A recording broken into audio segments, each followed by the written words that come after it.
Respectfully Disagree podcast. Today, man, we just gonna dive in. Like, topic today is the sneaker game dying? Like, I was sitting here the other week and I'm just watching what's going on social media, different releases and things like that. And I came up with the ideas like, where are we at? Is it where I'm getting too old? Am I that old guy now where it's like maybe I don't necessarily fit in to the sneaker culture or whatever? But I threw the idea at my guy Donte. He's been on the podcast a few times, and every time, for whatever reason, it's been about sneakers or fashion or whatever. So we back again. Except once. Okay. We were talking about relationships. Relationships. Yeah. Yep. So, welcome back to the podcast, Doc. Oh, man, thank you. It's always a pleasure to be here, man. So, like I was saying, I threw the idea up there based off of, I don't know if I was just in my feelings or what. And what comes to mind is Citrus 7s. And I think that's how me and you even got on the topic of it. Because I think I texted you about them sitting. Right. And then you responded and was like, is the game dying? I was like, he was like, that's something I want to talk about. I was like, all right, cool. Let's not say anything else about it then. Right. So like, and I guess you can look at it two ways. Mm-hmm. With them sitting on the sneakers app, in a good sense, it's like, okay, are we slowly getting back to the point to where if it's something I want, I'm strongly about, positive to where it's like, okay, I don't have to feel this need to where I have to be on this app at 9:59. I can go at 10:30, 11 o'clock, get what I need, and keep it moving. Or even knowing that if I get on here at 10 o'clock, I still have a shot. Exactly. A lot of times you get on the sneakers at 10 and it's like, how's this already sold out? Exactly. So, but then on the flip side, it's like, okay, another example, the 13s that came out yesterday. Mm-hmm. I actually entered the raffles here in the city. Yeah. I just wanted to see what was going to happen. A lot of times that's what I always do. Like, I know I ain't got a chance in hell it's going to sell out, but I'm going to try it anyway. Yeah. So I got the notification from Foot Locker that I didn't hit anywhere in the city.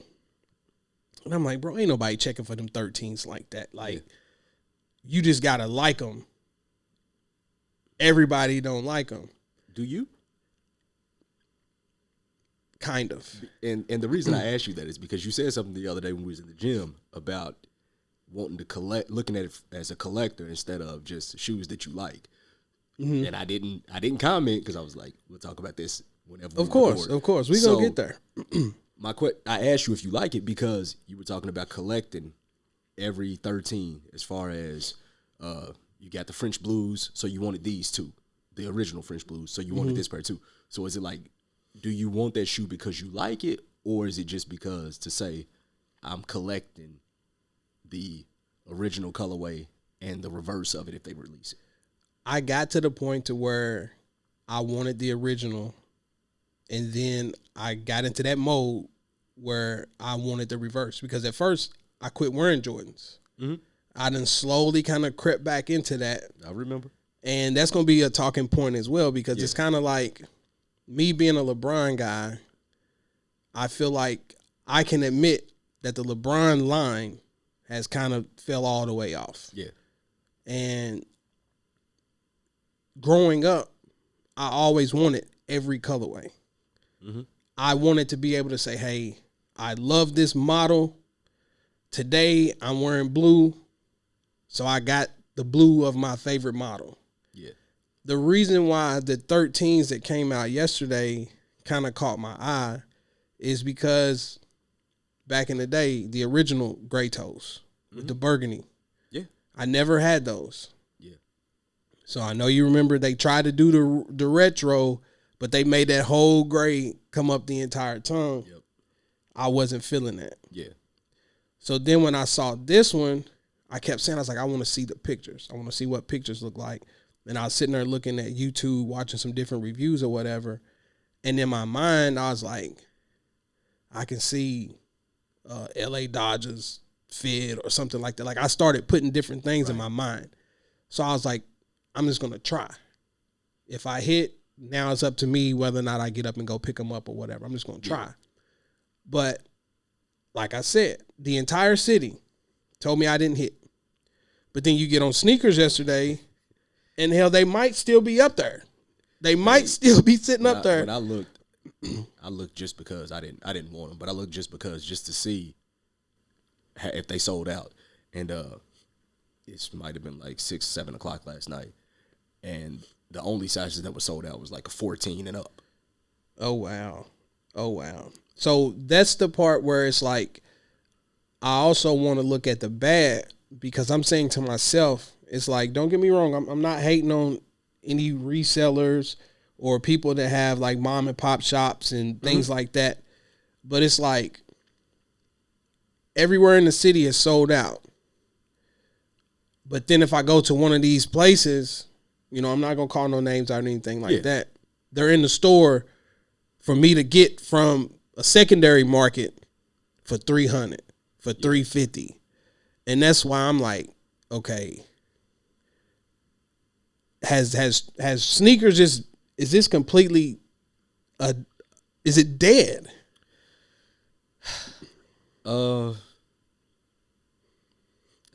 That's a tough question. I think it depends on who you ask. But I think the answer is no, obviously. I think the way we knew the sneaker game to be is dead. But I don't know, and dead might be the wrong word to use. I don't know if it's dead or so much as evolved over time like everything else does. Just because the way we knew the sneaker game is different now. Just because you got to look at when we were 19, 20, whatever the case, or whatever age you really got into it, who the people in the sneaker game were then versus who they are now. Right. I'm not 100% certain when I say this, but when I was growing up, like high school, college and stuff, I didn't know a lot of white people that were really into sneakers like that. Mm-hmm. You know what I'm saying? Like, of course, there were some that had certain stuff, or they would go in the store not even knowing what they bought, and it's like, oh, give me that, let me get that. Right. Not really into it like we were. Mm-hmm. And now they're one of the biggest consumers. Yeah, like they're the ones.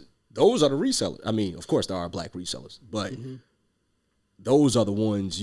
We all see the memes and all of that stuff, and where they Lil Johnny from Iowa got a full size run of Pata Air Max 1s or whatever it is.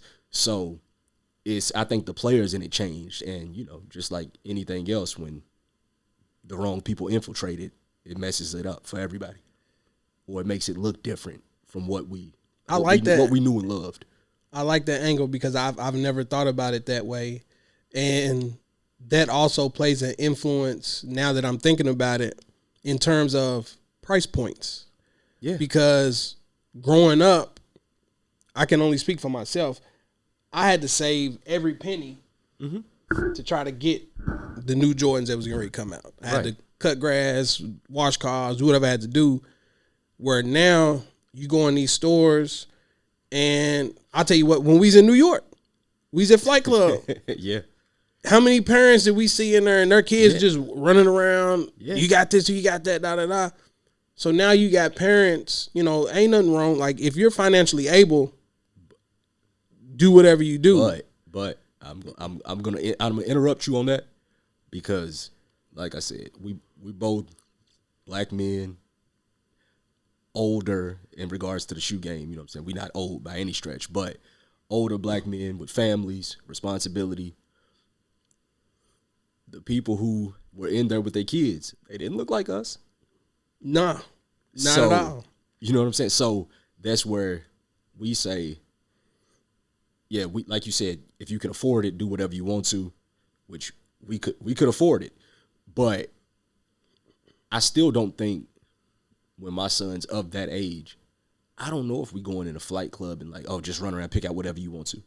So that's why I talk about the people involved now are the ones where it's like, y'all throwing the whole thing up. Like, that's why a shoe that didn't even sell out on sneakers is still marked up for resale in whatever store. It's still marked for 300 because it's like somebody's gonna pay for it. The supply and demand doesn't match anymore at all. Now I agree there. Facts. Sticking with the example, we have kids now, and thinking way outside the box. I know for me, school just started. We're going around trying to find our kids shoes and stuff. Yeah. And it's like, my son is in $150 range. He's 8. You know for yourself, we was in college, retros was $150. So I'm saying to myself, it's like, I can't even imagine spending that type of money on my own self, yet alone kids. But that's where we're at. And that's why I feel like, in a sense, it all kind of ties in, because it's like, as long as people are going to spend the money, I can charge that. Yep. But that's why I'm just like, where are we going with it? Like, what? Well, what's the limit? I think a part of it is us just getting older. Sadly, because, I don't want to admit it, but I think so too. I mean, there's nothing wrong with it. Because I don't think shoes for us are that much of a priority as they were back then. Because I mean, when we were in college or whatever, if it was the way it is now, we probably would have just adapted to it. I think now it's just us getting older and it's like, this is something we know and love, and y'all ruining it. Probably the same way that older people look at basketball. You know what I'm saying? Like the same way you. Now I'm gonna call you old man. But no, I mean, and it's not just you. It's like it's me too. We only about a year apart. So I think the same way older people look at basketball, where it's like on a fast break, you stopping for a pull up 3. It's like, nah, just take the 2, take the layup. That's not how the game's supposed to be played. So I think you can equate that to how we look at the shoe game now. Like, this isn't how it's supposed to look. Like, this isn't what you're supposed to do. You're not supposed to charge $500 for a shoe that didn't sell out, but somehow it's working. Right. That's an interesting point, man. And that's why I said it's like deep down, a part of me is just like, maybe I am that old guy. Yeah. But it's like, I laid out some of my favorites here, and the Jordan 13 is one of my favorites. I know a lot of people, their favorites are 1s, 3s, 4s, that lower end of the spectrum. I never really got into that. I think people lie. We know people lie. They definitely lie. And that's coming from a person who, you know me, I love 1s. But I'd be lying if I said 1s were always my favorite shoe. 1s, I probably really started getting into 1s about 2013, 2012, 2013, somewhere around there. And for me, it was how they look with your jeans. It's how they look with different clothes. So 1s, the way your jeans lay on them was perfect to me. And then it was like, oh, these, but they also certain colorways like this. It's iconic. The Chicago, the Royal One, like the band. It's like those are shadows. Those are iconic shoes too. Right. So it was like, all right, if I can get my hands on any of these, I'm doing it. And then it became a thing of, all right, I'm just gonna overdo it with 1s for real. Like, so any one that because first of all, they were easier to get then. So of course. Every one that I wanted, I'm getting it. Then all of a sudden, I don't know what happened. And it became, and it's a craze. Well, and I think a part of it is because it's actually it's the cheapest Jordan you can buy. It was. It was. It was like, because at the time, it might have been $150. As I said, they done bumped it up now. What is it? What, $190? Listen, I can't keep up. That's what I'm saying. But It's yeah, like 190. now So- retail today. Yesterday was 200. Right. So, but yeah, I think so. It turned into, it's my favorite Jordan. It's not. Now, I do know a lot of people whose favorite are 3s, 4s. But like my favorite Jordan was actually 10s. I love it 10s. still is. But like I said, they don't look as good with like jeans. Like 10s for me they great with sweats, basketball shorts, whatever. Like, but as far as like putting them on with jeans, not so much. And that's where I was going. Where we are now, where it's like you really dressing for comfort now. Of course, jeans don't even matter no more. Like how they look that with jeans don't really matter no more. So it's like, all right, you can get them off better now. And I think that's what's kind of weeded me out in terms of, you know what I'm saying? We keep asking, is the sneaker game dying? Comfort. Mm-hmm. And it's like, okay, I'm ready to go to the store. I'm just going to throw on something that's comfortable walking. Or we're going school shopping. I want to be comfortable. I don't care if I got the latest J or this and that. I just want to be comfortable. But that's what I'm saying. That's why when I mentioned the 13, I'm infatuated with colors. Mm-hmm. So once I started seeing the different colors that they was putting out, I was like, damn, like, man, I like that. I like that. But, I mean, I'm going to post a comparison video because I have the 2004 Bread 13, and then I have the Court Purple, which released. That's the 04 pair? Yes, sir. I'm going to knock it off the table. Yes, sir. And that's why I said I want people to know, because, like, if you take that shoe tree out, and then you mash on the toe box, like the shape, everything is different compared to how it is now. But it's like people are still charging the prices on a product that's not as even comparable to how it used to be. So why are the prices going up even on the resale market? Mm-hmm. And it's like, are we really just willing to just sit here and throw money away? Yes. And I'm like, again, no disrespect to the secondary market. But it's like you said earlier, this shoe didn't sell out. Yeah. But yet, if I walk into your store, you want 100 over. I got a love-hate relationship with resellers. I used to, like when reselling first became like a real thing, I used to be so mad because I'm like, why? Like, get a real hustle. And that's how I still feel. I really, I kid you not, I was being silly, but I'm like, do something else. Like, man, sell drugs. Like, do something else. Like, for real, because it was like, y'all making it hard for people to get stuff they really want because you know somebody who works at Foot Locker, so they let you buy the whole size run. Now, I never really told people to sell drugs. Like, I didn't mean it, but it was just like, yes, do something else. Like, and that comparison is actually good because I feel like reselling has actually turned into the new hustle. I feel like you see more people lean into reselling shoes than selling drugs now. Right. Not to say people don't sell drugs no more, but it's a hype hustle, and I actually got it written here, and dude. I actually think that's kind of like reselling is a real hustle now. Like, you see people opening up stores for the sole purpose of reselling shoes, and it's profitable. Right. You know, so I actually, like I said, I went from, now, do I always agree with the prices and stuff that go on with reselling? Not really. But you know, that's just part of the game, and you know, you accept it now. But no, I mean, I respect the hustle of resellers now. Like, I salute a lot of y'all. Some of y'all not so much, but you know. I disagree. I mean, I don't have no respect for that, man. No, like, but you support them. But here's the thing, though. Like, because go ahead. But here's the thing, because I'm gonna go back to right before I started having kids. So Aubrey's 10. I'm gonna say at least 10 years.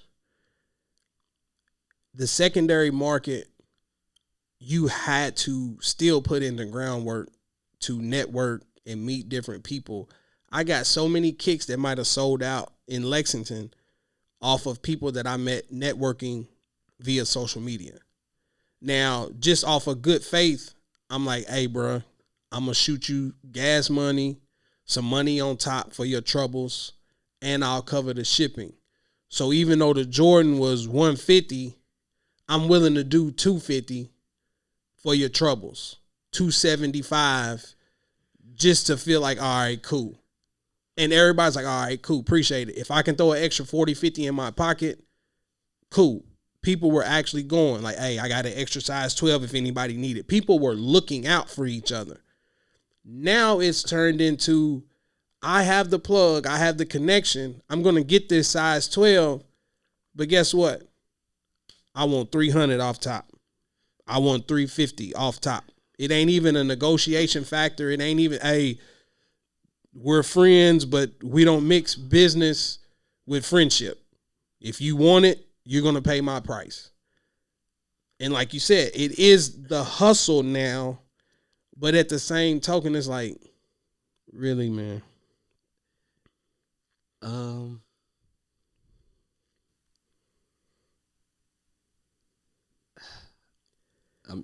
trying to process what you just said, because on one hand you said you were paying 125 over resale. I mean over the retail price. Off of good faith.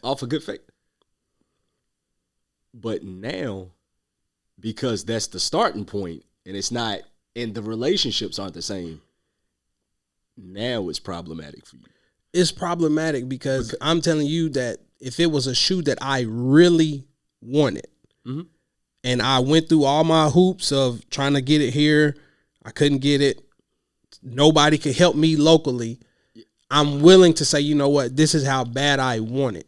Where now every shoe that releases is at that point. Yeah. Okay, I got you. But I think, so the way the game is now, it kind of cuts out. You said you went through everything you could to possibly get the shoe.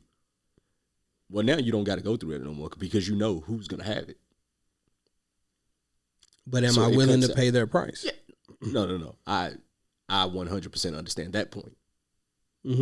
So I think, like I said, I still don't 100% agree with like some of the prices, but like I said, I kind of respect the hustle of it. Like, you got access to something that is going to be a high demand. Hey man, do what you can. But that's the key though. Think about what you just said. High demand. If it's a shoe that I know, we'll take Bread Force. That's one of your favorites, right? Bread Force. We already know out the gate, if a Bread 4 releases, it's gonna sell out. Yeah, for sure. The demand is there. Yep. We automatically know for a Bread 4, the resale value is gonna be there. Yeah.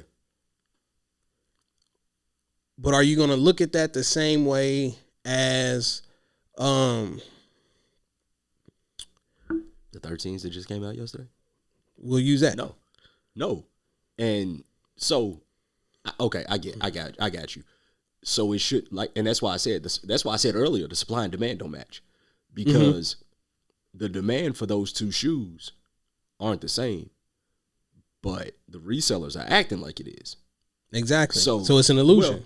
Well, but now you got to put some of the blame on the consumer too now, because if y'all don't buy the stuff that's not where the demand's not there, if you don't buy it at that marked up price, then it forces them to adapt, to change. Because at some point they're gonna say, you know what, I don't want to have this shoe anymore. It's just sitting here. Right. We got to adjust to this, to the market now. And that's where I feel like a shoe not selling out on sneakers is the start of that. I feel like we're slowly getting there. Yeah, I think, I mean, I have a theory about sneakers too. I think,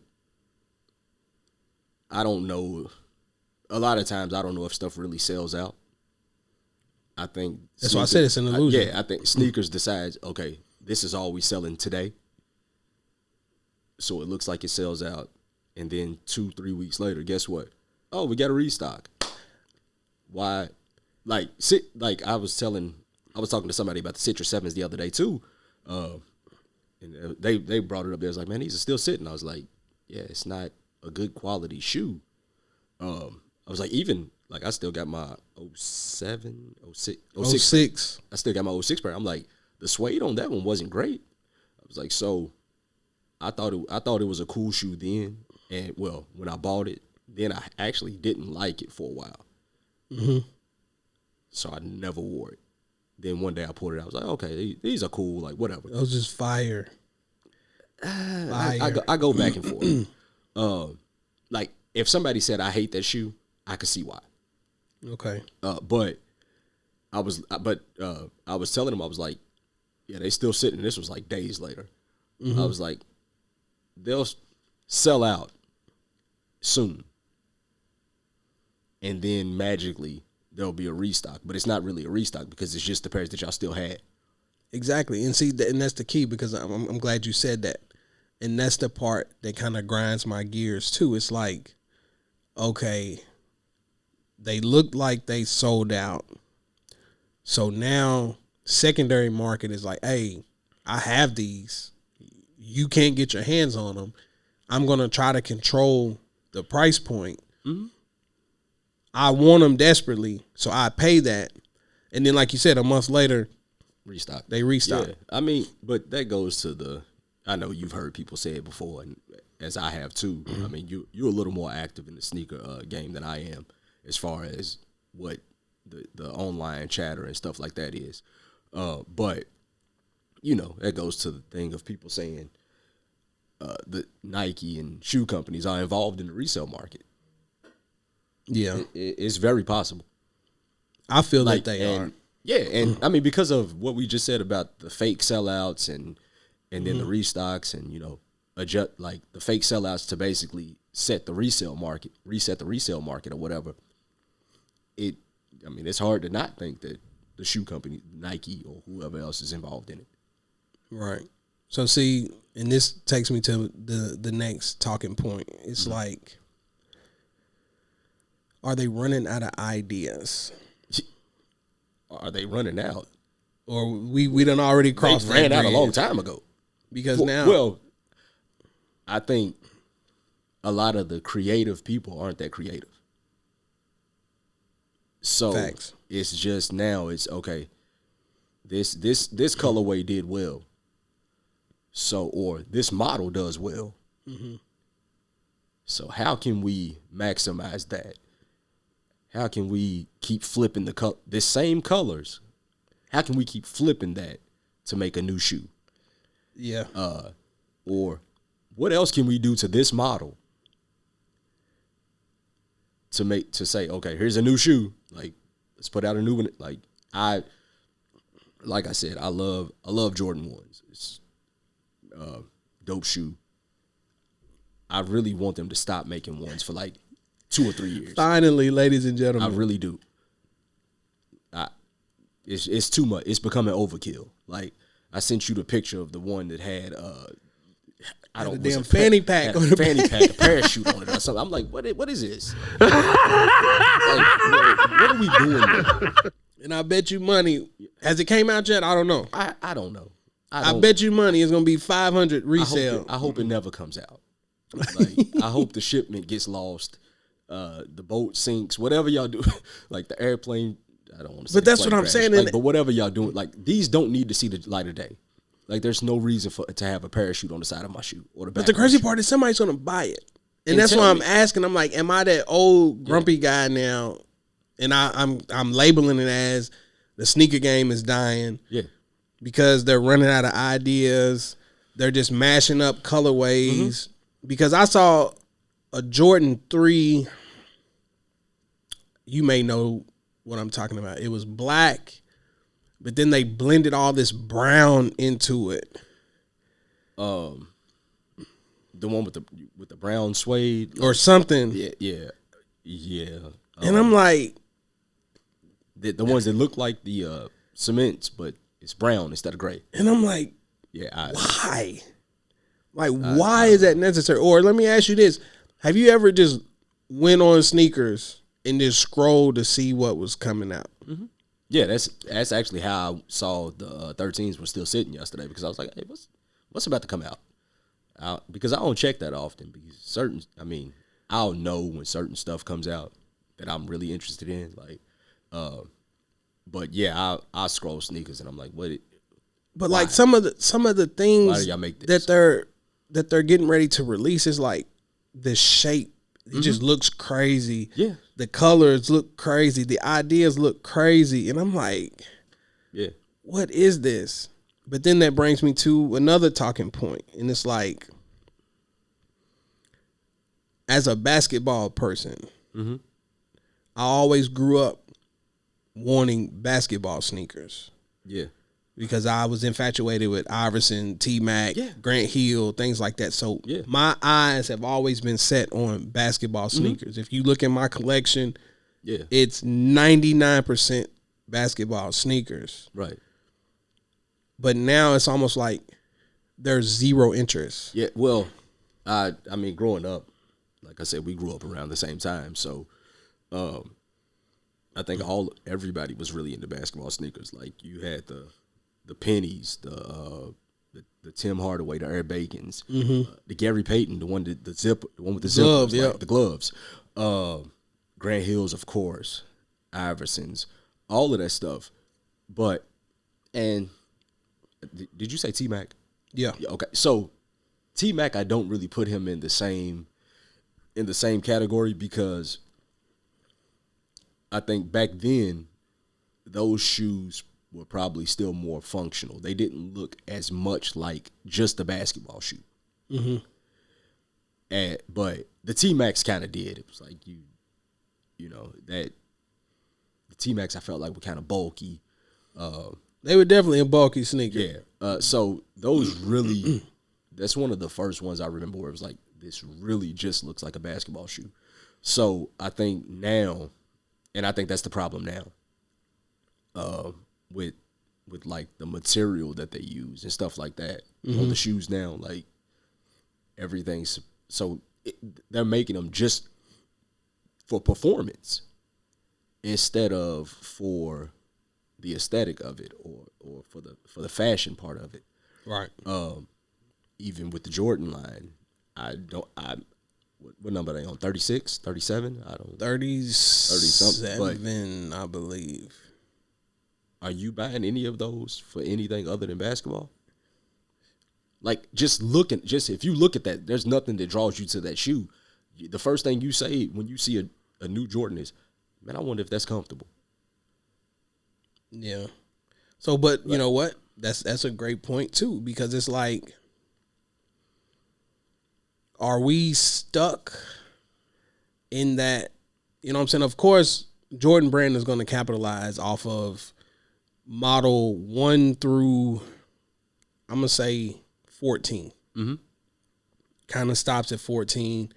I had a pair of 15s really, but people were like, nah. Yeah, I didn't really care for 15s. 16s, kind of. You do 16s. I mean, it's some people that like 17. I love the 17, but they won't touch it for whatever reason. They will not bring it back. 18. What is 18? What is 18? 18 is the one that had the little button on the front. It looks plain, but they was dope to me. The very first one 18s. Was black suede with the blue with the Wizards. Yep. Yeah. I'm tripping. Yeah. 18s was dope. 18s. Which they've retro those, because I remember they did that all yellow pair, orange. It's like a burnt orange. But they won't touch it. So that's what I'm saying. They know their money maker is 1 through 14. Right. But it's like, we're so stuck on that memory of what it felt like when we were growing up. Yeah. And that's why I'm saying, like, going back to yesterday, it's like in my mind, I keep telling myself to have that feeling. I remember when those Bread 13s came out. Yeah. The first pair, 98. We've had that conversation on the previous episode. It's like, I remember where I was, what happened, how I got them. And every time they release, it's almost like I'm trying to recreate that feeling. But it's like, why isn't the newer products creating it? Like, are we really just stuck on it has to look like what my childhood looked like, or what? Yeah, I think yes, partially. But also, you got to think when we were growing up and we saw these shoes and had this feel, we saw Mike playing those. Facts. We don't see him playing in these anymore. So for us, it's not gonna mean the same thing. Right. And that's what I'm saying. It's like because go ahead. Think about it. We kind of said, you said 1 through 14 are the real money makers, but we when we start talking, it was like, well, 16, 17, 18. 18 is the last shoe I remember Mike playing in. You said with the blue, with the button on the front, with the Wizards. That's the last shoe I remember Mike putting on his feet in a basketball game. And I could be, he might have played in the 19s. I don't know. But I don't think so. But I think that has something to do with it too. Like, there's no nostalgia to tie the new models to. It's like, this is right now. Right. Now, after this, we'll get ready to jump off here because I laid these shoes out here for a reason. Yeah. And I'm glad this conversation shaped the way that it did, because as a LeBron fan, as a LeBron collector, yeah, I tell myself, I don't buy LeBrons because of the same feeling that we had when we watched Jordan play. Like, I watched Jordan playing these. Does it play a factor? A little bit. Mm-hmm. But to me, LeBrons are comfortable. Yeah. But I hear everybody all the time, they're big, they're bulky, they look like boots, da-da-da-da-da. But I'm like, if you look at this lineup, they're actually the same height. Is it where people just, anything LeBron has his name on, you're automatically anti? Now, don't get me wrong. Some LeBrons do not look fashionable. Yeah. Especially the newer ones. Yeah. Well, I think you cheated, really, when you picked this lineup, because these are some of my favorites. No, I understand that. But when people say LeBrons are big, bulky, the shoe you picked, that's not what they're talking about. So which ones? Where's all of those I don't even know what numbers they were. Where's all of those 12s, 13s, 12s? Where's all of those at? Okay. Those are the ones, like the 7 and the 9 are probably two of the better LeBron models. Mm-hmm. But like I said, I think it still goes to, this still looks like a basketball shoe. Like, when you look at the 11, yes, it's a basketball shoe, but it looks a lot more functional than most first of all, any basketball shoe that's releasing now. That's fair. Like I said, the 7, and I'm glad you have those two next to each other because of the patent leather and stuff. The LeBron 7 is more functional than a lot of shoes in his line. Like, I think that the Zoom generation is one of those. Like, I don't think those are as bulky as some of the other ones. Like, even, this is one of my favorite LeBrons, even the 3, I think is kind of is a bulky shoe. Right. So I think what you say as far as you talked about comfort, I think with LeBron shoes, especially the newer models, are they comfortable? Maybe. I wouldn't know. But if you telling me they are, but I think comfort in that shoe is more so about still basketball. Is it comfortable for playing basketball? Because if I talk about a comfortable shoe, then you said earlier, like, if I'm running to the grocery store or to go school shopping, I'm not going to put on LeBrons. I'm probably going to put on an Air Max or a New Balance, a Saucony or something like that. That's where comfort matters to me. I disagree. I know. I'm telling you, dog. Just yesterday, I threw on Palmer's, Palmer Lowe's. I was doing some ripping and running, taking care of errands and things like that. And I've slowly gravitated towards Air Max. I got a bunch of 90s, just started getting into the ones or whatever. And it's like, I honestly feel like LeBron, especially lows, are neck and neck with that. But it's like people will not give it the time of day, in my opinion, because it has LeBron attached to it. The 8 low, the 9 low, to me, they're still stylish. You can rock that with a Sprites, is what comes to mind. Yeah. You cannot go wrong with a LeBron 8 low Sprite, in my opinion. It looks just as good as an Air Max, but people will not admit that. Can you push the I disagree button? I disagree. Because I was with you as far as you telling me about the comfort and stuff. I was with you until you said it looks just as good as an Air Max. What Air Max? All of them. I see you today, man. I see you too. I got on the them Air is Max. hard. I got on the Air Max. We can put the poll up with my Air Max one next to your 8. If we can put the poll up on your page is LeBron is a LeBron Stan account, so never mind. Oh Lord. Oh Lord. So they might tell me my shoes are trash. I don't know. Nah, like I said, respect is respect, and that's why I said, I know. we'll bring it all back home, because that's what I'm saying in terms of the sneaker game. Yeah. I feel like a lot of the originality, a lot of the style is gone. Everybody only wants what somebody else wants. For sure. And You can take Travis Scott's name and throw it on anything, and now all of a sudden that's what everybody wants. Dude, they about to put out the Travis Scott one low, the referee shoe. Did you see that one, the black one? I saw the black. Those are terrible.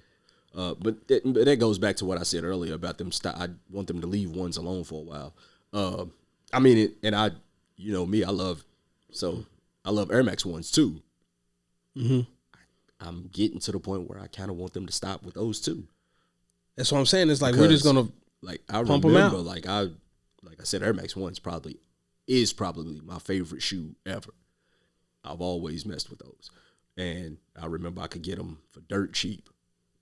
Some stuff, retail, but then like certain colorways, it's like, all right, cool. Like, so it's just sitting.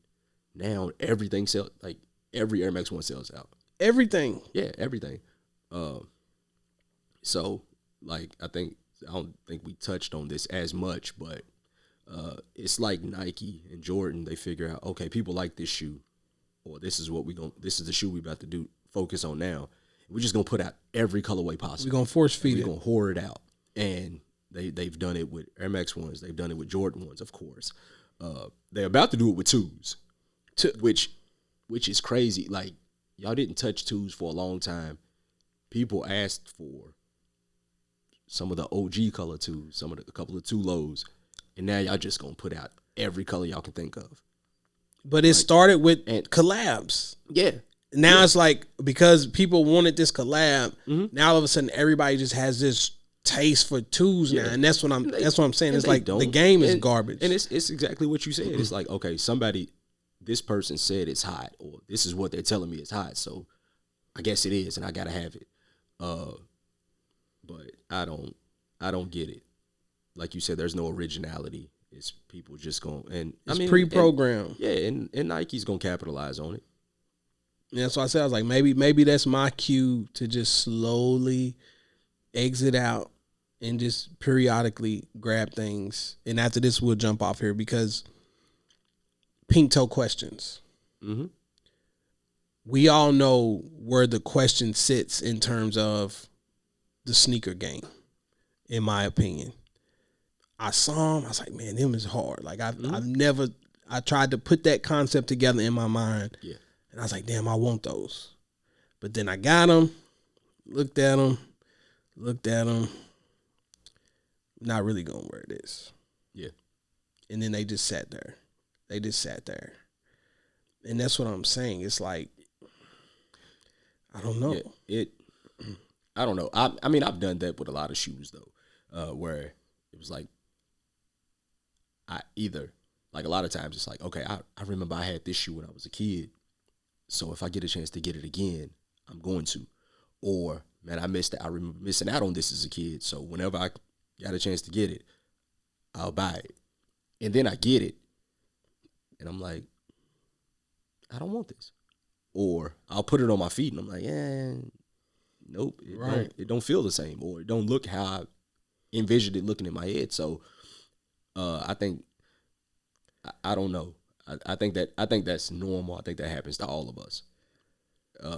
But like pink toe questions, I thought they were dope. I didn't get them because I got a few other pink shoes. It's like I don't. That's what. And that, honestly, that's what it is. It's like I didn't need it. Can't just go everywhere with pink. Like it has to be the right whatever. I love, like, pink shoes are dope to me. It was just with that one, I think it was okay. This is the least functional of the pink shoes that I would buy. So I don't know. Like, pink's not a color that you just gonna have on every day. Exactly. So that's why I've been staring at it. Yeah. So with the pink toe question, it was like, okay, what do I wear this with? And I still can't figure it out. With that, the question model, it's like, okay, I know what I would wear with it, but if that's what I'm wearing, I'm not wearing pink. Exactly. You know what I'm saying? Exactly. So yeah. In conclusion, man, I was about to cut. Go ahead. Because we talked about them color, them overdoing colorways and them overdoing shoes.